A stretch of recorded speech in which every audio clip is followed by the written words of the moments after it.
Hello students, my name is Mohammad Luqman Khan. मैं आपको CBSE board का एनसीईआरटी की एक्सरसाइज 1.2 का क्वेश्चन नंबर 5 से कराने जा रहा हूँ। इससे पिछले वीडियो में मैंने 1.2 के क्वेश्चन नंबर 1 से लेकर 4 तक कराया है।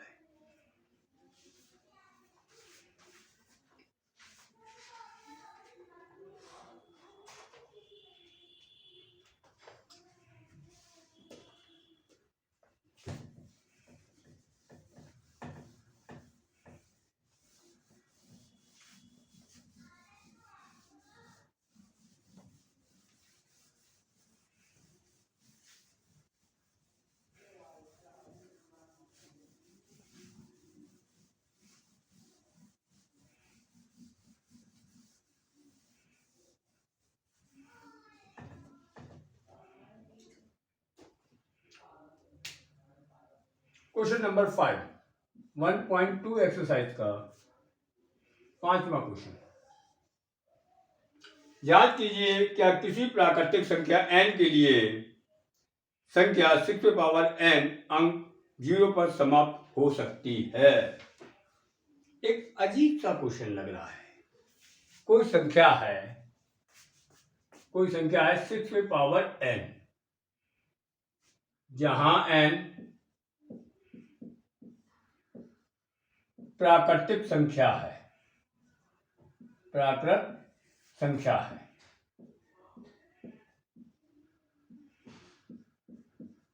अर्थात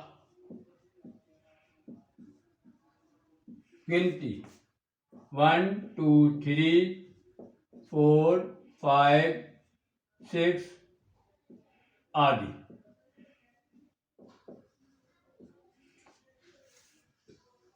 अब इस संख्या को हम खत्म करेंगे। हमको यह बता दे, क्या इस संख्या में इकाई के स्थान पे 0 आएगा या नहीं। वो कह रहा है 6n 0 पर कभी भी समाप्त नहीं हो सकती है। देखिए, n बराबर 1 रखने पर, n बराबर 1 रखने पर 6 इंटू 1 बराबर 6, n बराबर 2 रखने पर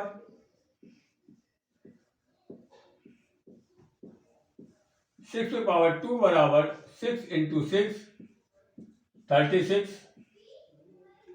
n बराबर 3 रखने पर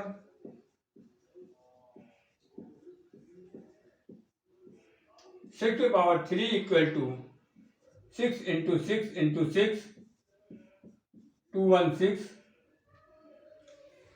तो आप देख रहे हैं n का कोई भी नंबर आप रखें, 1 से लेकर चाहे जितना भी रखें, कोई भी प्राकृतिक संख्या रखें, तो हमेशा इकाई के स्थान पर 6 6 6 आ रहा है।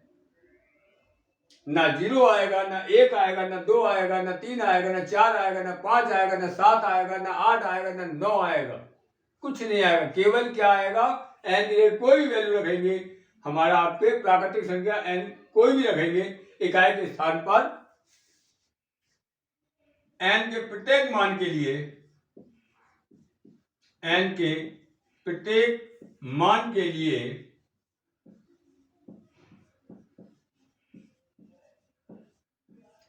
6n का मान इकाई के स्थान पर हमेशा 6 आएगा। कभी भी शून्य नहीं आएगा, कभी भी शून्य या 6 के अलावा, 6 के अतिरिक्त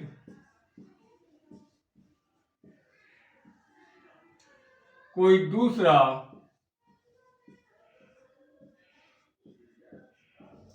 दूसरा अंक नहीं आएगा।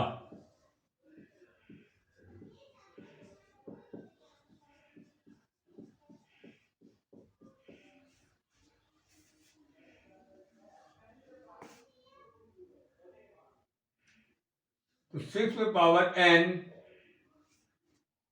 कभी भी शून्य पर खत्म नहीं होगा।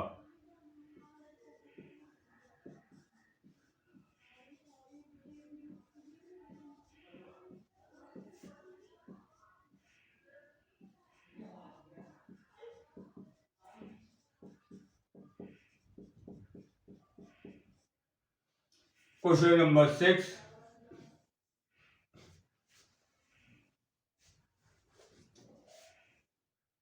व्याख्या कीजिए 7 गुणे 11 गुणे 13 प्लस 13 और 7 गुणे 6 गुणे 5 गुणे 4 गुणे 3 गुणे 2 गुणे 1 प्लस 5 भाज्य संख्याएं क्यों हैं। ये संख्याएं भाज्य क्यों हैं, ये इसकी व्याख्या करना है आपको। चलो व्याख्या कर लेते हैं। 7 गुणे 11 गुणे 13 प्लस 13,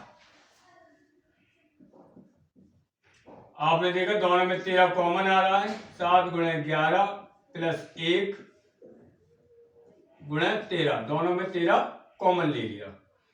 7 का गुणा 11 में करा, 11 सत्ते 77 प्लस 1 गुणे 13 78 गुणे 13। तो आपने देखा ये संख्या आपके भाज है, 13 से भी भाग जा रहा है, 78 में 2 का भी जा रहा है और भी जा रहा है, अतः यह भाज्य संख्या है। अतः यह भाज्य संख्या है। पर व्याख्या हो गई साहब।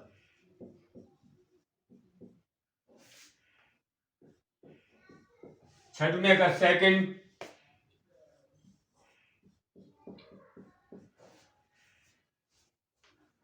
इसी तरीके से करेंगे हम। 7 गुणे 6 गुणे 5 गुणे 4 गुणे 3 गुणे 2 गुणे 1 प्लस 5। 5 आपको कॉमन आ रहा है, 5 कॉमन ले लिया आपने। 7 गुणे 6 गुणे 4 गुणे 3 गुणे 2 गुणे 1 प्लस 1, 5 कॉमन ले लिया है। 5 गुणे 7 2 3 6 6 24 24 6 144 144 का गुणा आपने 7 में करा, 7 चौक 28 की 8 हासिल 2 0 हासिल 3 7 7 3 10 1008 प्लस 1, 5 गुणे 1009, अतः ये भाज्य संख्या है। अतः यह भाज्य संख्या है।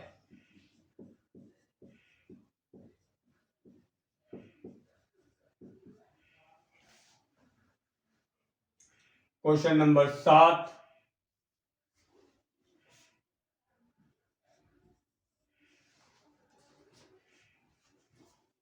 किसी खेल के मैदान के चारों ओर एक वृत्ताकार पथ है। इस मैदान का एक चक्कर लगाने में सोनिया को 18 मिनट लगते हैं, जबकि इसी मैदान का एक चक्कर लगाने में रवि को 12 मिनट लगते हैं। मान लीजिए वे दोनों एक ही स्थान और एक ही समय पर चलना प्रारंभ करके एक ही दिशा में चलते हैं, तो कितने समय बाद वह पुनः प्रारंभिक स्थान पर मिलेंगे। इस तरह के सवाल कभी कभार कंपटीशन में भी आते हैं, हल्के फुल्के कंपटीशन में आते हैं। ये सोनिया चल रही है, सोनिया को लग रहा है 18 मिनट, और यहीं से आपके रवि चल रहे हैं और रवि को लग रहे हैं 12 मिनट। रवि को 12 मिनट दोनों चल रहे हैं, तो सोनिया जल्दी पहुंच जाएगी, रवि बाद में पहुंचेगा। ऐसे सोनिया फिर जल्दी पहुंचेगी, रवि बाद में पहुंचेगा। एक स्थिति ऐसी आएगी, सोनिया के चक्कर ज्यादा हो जाएंगे और रवि के चक्कर कम होंगे, और दोनों इसी स्थान पे कब आएंगे। तो ऐसे सवालों में 18 और 12 का एलसीएम ले लीजिए। 18 और 12 का एलसीएम ले लीजिए। पुनः दोनों एक साथ मिलेंगे, पुनः दोनों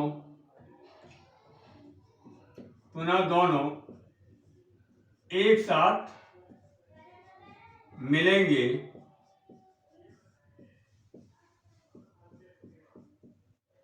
18 और 12 के एलसीएम पर। 18 और 12 के एलसीएम पर। चलिए आप इसका एलसीएम ले लीजिए।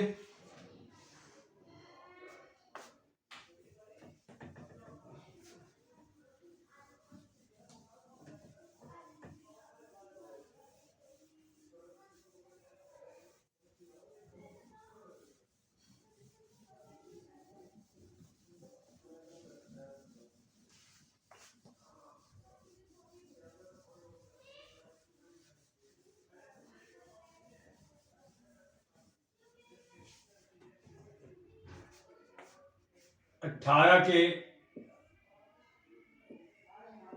2 नाम 18, 3 त्रिका 9, 3 एकम 3, 12 का 2 छंग 12, 2 तिया 6, 3 एकम 3, 18, 2 गुणा 3 गुणा 3, 12, 2 गुणा 2 गुणा 3, एलसीएम 2 एक लाइन में 2 बार आया, 3 एक लाइन में 3 बार आया, 2 बार आया, 2 2 4 तिया 12 तिया 36 मिनट में। एलसीएम का दूसरा तरीका देखिए। एलसीएम का दूसरा तरीका, ये मैंने अभाज्य वर्गखंडों की सहायता से एलसीएम निकाला है। ये दूसरा देखिए एलसीएम का दूसरा तरीका। यहां लिखा 18, यहां लिखा 12,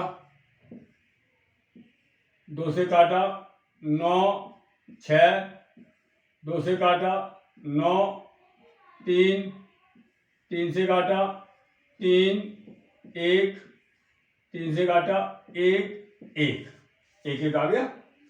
इन सब के गुणा कर दीजिए। एलसीएम बराबर 2 गुणे 3 गुणे 3 बराबर 36 मिनट बाद 36 मिनट ये आ गया।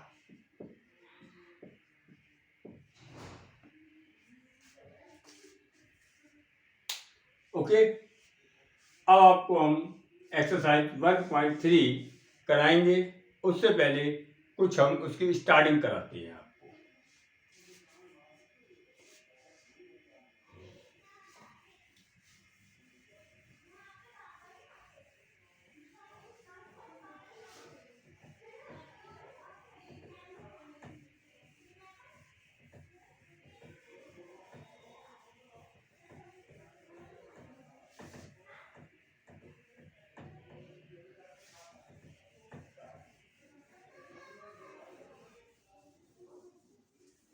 1.2 आपकी पूरी खत्म हो गई है। इसके नोट्स बना लेना, बहुत काम आएंगे।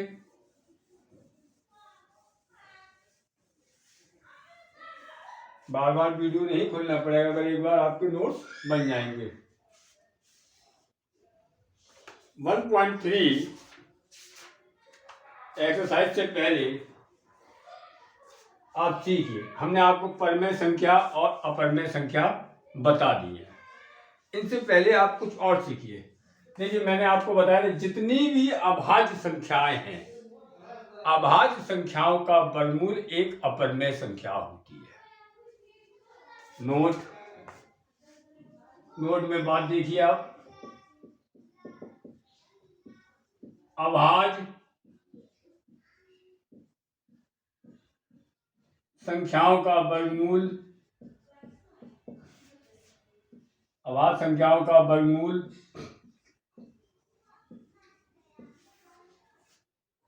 अपरमेय संख्या होती है। अपरमेय संख्या होती है।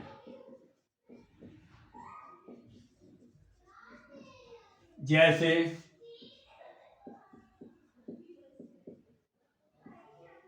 2, 3, 5 आदि। अब आज संख्याएं 2, 3, 5, इनका वर्गमूल हमारा क्या होता है? अपरमेय संख्या होती है, जिन्हें हम P/Q के रूप में नहीं लिख सकते हैं। अब क्वेश्चन देखिए, कितने अच्छे क्वेश्चन कराने आ रहे हैं। 3 क्वेश्चन यहाँ कराएंगे, उसके बाद फिर हम एक्सरसाइज कराएंगे। अब यहाँ और चीज सीखिए, नोट नंबर 1, नोट नंबर 2। देखिए, कभी भी अपरमेय संख्या परमेय संख्या के बराबर नहीं होती है। कभी भी अपरमेय संख्या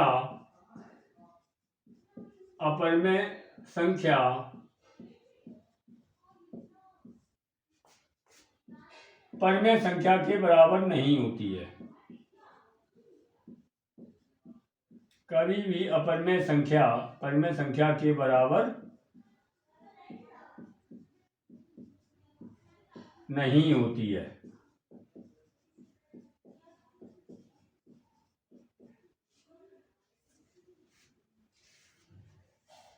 ठीक है, जैसे ये हमारी 5 कैसी संख्या है, जैसे 5 हमारी परमेय संख्या है, 2 कैसी संख्या है, 2 का रूट अपरमेय। ये दोनों बराबर कभी भी नहीं हो सकते हैं। परमेय बराबर परमेय होगा, अपरमेय बराबर अपरमेय होगा, लेकिन परमेय कभी भी अपरमेय के बराबर नहीं हो सकती है।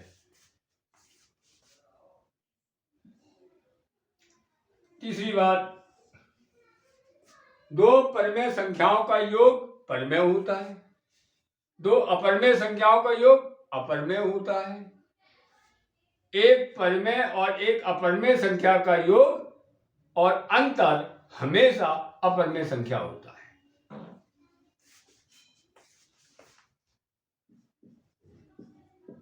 किन्हीं 2 अपरमेय संख्याओं का योग, किन्हीं 2 अपरमेय संख्याओं का योग व अंतर किन्हीं 2 अपरमेय संख्याओं का योग व अंतर हमेशा अपरमेय होता है। किन्हीं 2 अपरमेय संख्याओं का योग व अंतर हमेशा अपरमेय होता है।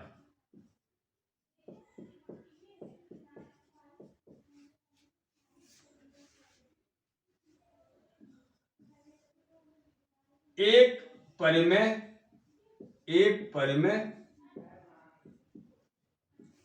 तथा दूसरी अपरमेय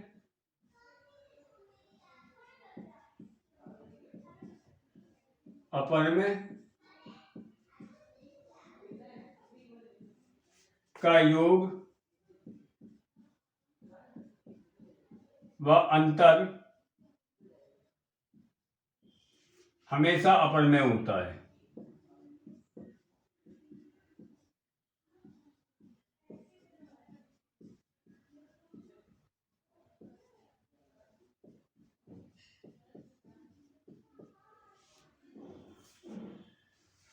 ठीक है, 5वां और लिख लो।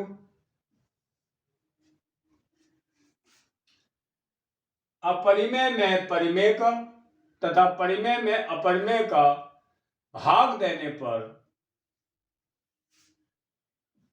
परिमेय में अपरिमेय का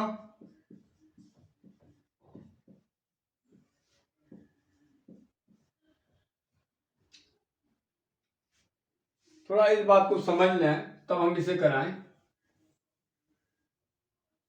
एक परिमेय तथा दूसरी अपरिमेय। अब जैसे मैंने यहां 3 लिखा, 3 कैसी संख्या है? परिमेय। √2 कैसी संख्या है? अपरिमेय। तो ये बराबर कैसी संख्या होगी? अपर में,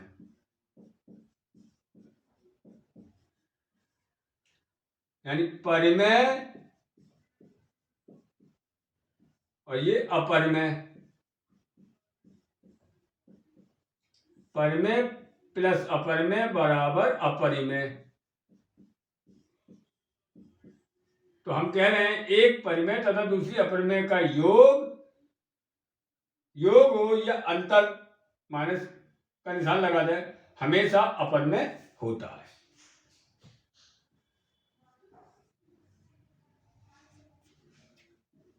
परिमेय में अपरिमेय का, परिमेय में अपरिमेय का तथा अपरिमेय में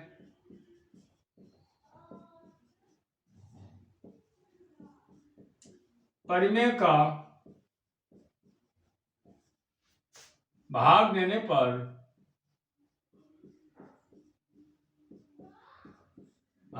पर प्राप्त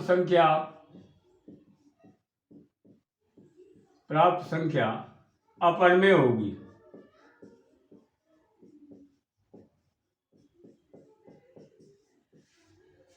जैसे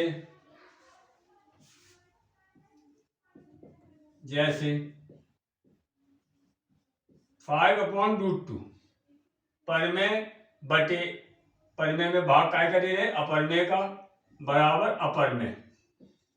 ये संख्या कैसी है? अपरिमेय। ठीक है, या आप इसे ऐसे लिखें, √3 में 7 का भाग में बराबर अपरिमेय।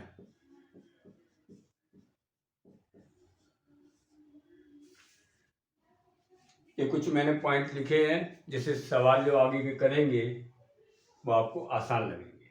ठीक है, और इसको साफ करते हैं।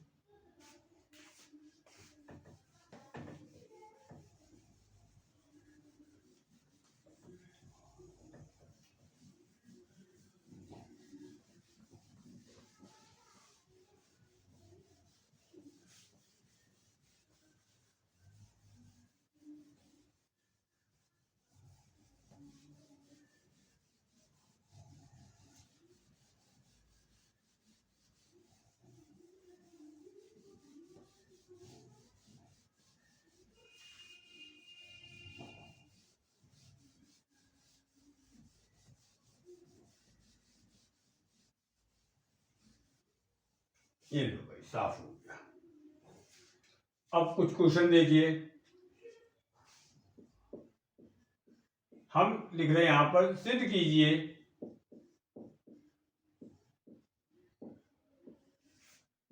√2, √3, √5 अपरिमेय संख्या है।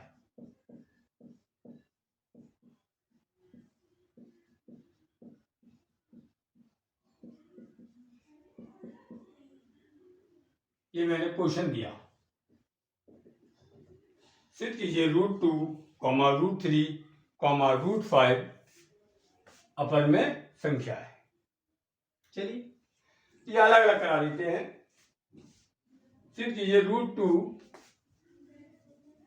एक अपरिमेय संख्या है। √2 एक अपरिमेय संख्या है। ये हमें क्वेश्चन करना है। एक क्वेश्चन करा देंगे हम हल। वैसे तो हम जानते हैं कि √2 हमारी एक अपरिमेय संख्या है, लेकिन हमें यहां सिद्ध करना है, प्रूव करना है कि √2 एक अपरिमेय संख्या है। ठीक है, कॉमन सी बात है। स्टेप देखना इसके, एक भी स्टेप को दाएं बाएं मत करना। 2-3 बार लगाएंगे क्वेश्चन, इसकी स्टेप चिपक जाएंगे करने की। क्या मैं सिखा रहा हूं, ये आप सीख जाएंगे। माना, चलिए हमने मान लिया, उल्टा चल रहा है। कैसे चल रहा है? उल्टा। माना √2 एक परिमेय संख्या है। माना √2 एक परिमेय संख्या है। चलो भाई, मान लिया। जब √2 मैंने एक परिमेय संख्या मान लिया, तो इसको हम √2 कैसे लिखेंगे? P बटे Q के रूप में लिखेंगे, जहां P, Q पूर्णांक है, यहां P, Q अभाज्य पूर्णांक है। ये बात लिखिए, अभाज्य पूर्णांक है,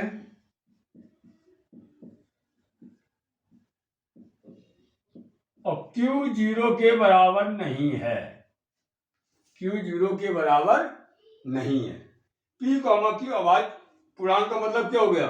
जैसे 3/5, 3 भी मेरा अभाज्य है, 5 भी अभाज्य है, यानी उसमें एक के अलावा कोई और गुणनखंड नहीं होना चाहिए। यह है मतलब अभाज्य पूर्णांक का। और Q हमने परिभाषा में लिखवाया था, जिन संख्याओं को P बटे Q के रूप में लिखा जा सके उन्हें परिमेय संख्या कहते हैं, और जहां Q is not equal to 0, Q 0 के बराबर नहीं होगा, मतलब हर उसका 0 के बराबर नहीं होगा। क्लियर हो गया भाई? इतनी बात क्लियर हो गई। दोनों ओर का वर्ग करने पर, दोनों ओर का वर्ग करने पर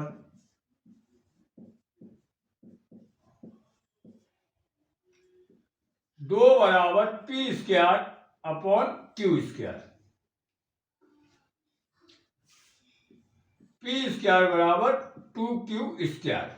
जी क्लियर भाई? इसमें कोई शक नहीं है, क्लियर। अब आपको क्या दिख रहा है? ये दिख रहा है 2Q स्क्वायर कॉमा, कॉमा लगा दिया, 2Q स्क्वायर, ये दिख रहा है 2Q स्क्वायर 2 से विभाज्य है, 2 से विभाज्य है, बिल्कुल दिख रहा है भैया, क्लियर। 2Q स्क्वायर 2 से विभाज्य है, तो इसका मतलब हो गया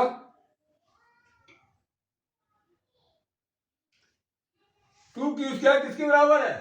अब आप कहोगे P स्क्वायर के बराबर है, तो ये नीचे लिखो P स्क्वायर 2 से विभाज्य है।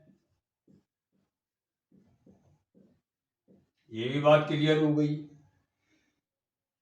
अब जैसे हमने ये कह दिया 5 स्क्वायर 5 से विभाज्य है,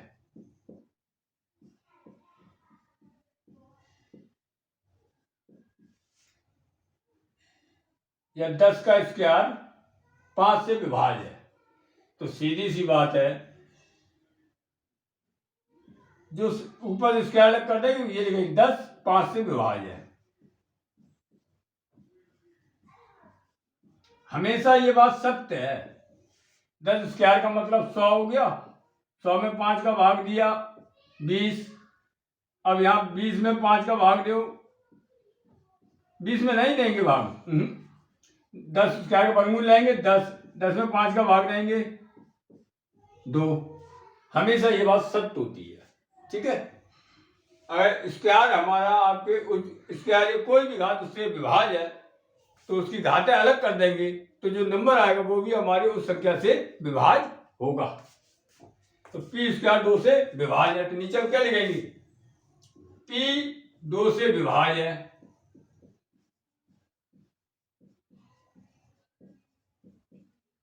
बात क्लियर हो गई है। P 2 से विभाज्य है। अब P जब 2 से विभाज्य है, तो हम मान लें, माना P बराबर 2R, P बराबर 2R, यानी P बराबर 2R। P 2 से विभाज्य है, तो जो भी नंबर ले लें, जो भी पूर्णांक ले लें, उसमें हम 2 को गुणा कर देंगे। क्लियर? क्या आ गया ये? जहां R बराबर 1 2 3 S सोन कुछ भी रखेंगे तो हमारा क्या आएगा? 2 से विभाज्य। या आप 0 भी रख सकते हैं P की जगह, P ऊपर है ना, P की जगह हम 0 से स्टार्ट कर सकते हैं, 0 1 0,1 2,3, ये आ गया हमारा R, 2 से विभाज्य। क्लियर? तो P स्क्वायर बराबर 4 आर स्क्वायर, पी स्क्वायर बराबर 4 आर स्क्वायर। और देखिए पी स्क्वायर की वैल्यू कितनी थी 2q स्क्वायर, इसे समीकरण नंबर 1 डाल दो। समीकरण 1 से, समीकरण 1 से तो हमारा कितना आ गया q स्क्वायर बराबर 2r स्क्वायर। क्लियर? दिख रहा है आपको? तो आपको लिख रहा है, यहां लिखेंगे 2r स्क्वायर 2 से विभाज्य है, 2 से विभाज्य है, 2r स्क्वायर 2 से विभाज्य है। और 2r स्क्वायर की वैल्यू कितनी है q स्क्वायर, q स्क्वायर 2 से विभाज्य है। क्लियर? जब q स्क्वायर 2 से विभाज्य है तो मतलब q 2 से विभाज्य है।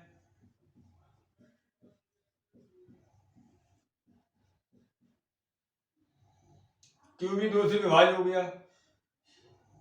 अब देखिए p में भी 2 का भाग जा रहा, q में भी 2 का भाग जा रहा। हमने माना क्या था p और q अभाज्य पूर्णांक है, इसमें एक के अलावा कोई कॉमन नहीं होगा। तो यहाँ कॉमन क्या आ रहा 2, तो यहां लिखेंगे ये हमारी कल्पना के विरोधाभास है, यह हमारी कल्पना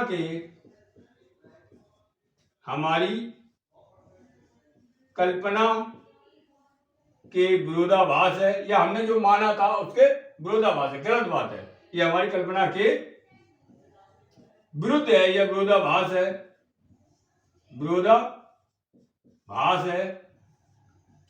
अतः √2 एक अपरिमेय संख्या है। और मानी क्या थी मैंने? परिमेय मानी थी, एक अपरिमेय संख्या है। ये हो गया है हमारा विधिवत तरीके से। फिर आप सुनिए, माना √2 एक परिमेय संख्या है, सिद्ध करना मुझे ये अपरिमेय √2 जो परिमेय माना है, तो √2 बराबर p/q, जहां p और q अभाज्य पूर्णांक है। ऐसे पूर्णांक जिसमें कोई भी चीज कॉमन नहीं आनी चाहिए, लेकिन यहाँ कॉमन आ रहा है, p में 2 से कट रहा है, q भी 2 से कट रहा है, तो ये हमारी कल्पना के विरोध में आ गया है। तो हम क्या लिखेंगे? अतः √2 एक अपरिमेय संख्या है। बस ये बात है, करने का प्रोसेस स्टेप टू स्टेप हमने आपको समझा दिया है। इसके अब √3, √5 इसी तरीके से आप यहाँ पे 3 लिख देंगे तो यहाँ पे आ जाएगा हमारा जो भी 3 से विभाज्य चलेगा। जब 5 लिखेंगे तो 5 से विभाज्य चलेगा। आप घर पे 2 क्वेश्चन होमवर्क घर पर करना, घर पर